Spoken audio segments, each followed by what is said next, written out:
live, Garden City Beach, Horry County, in preparation for Dorian. Hurricane Dorian is barely up the coast right now, making a turn from Florida, and it is barreling at about 1 mile per hour. So sometime now between Thursday and Christmas, we're going to have a hurricane here. We're not for sure on how it's going to be, but right now we have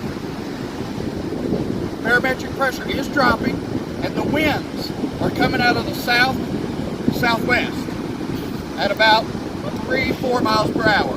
But these will intensify and start blowing harder and harder as the week goes along and the days come along. So we'll start getting the rain.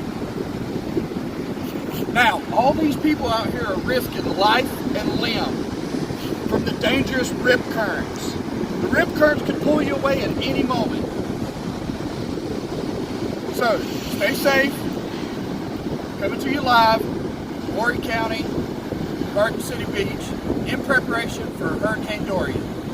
Jason Sprinkle out.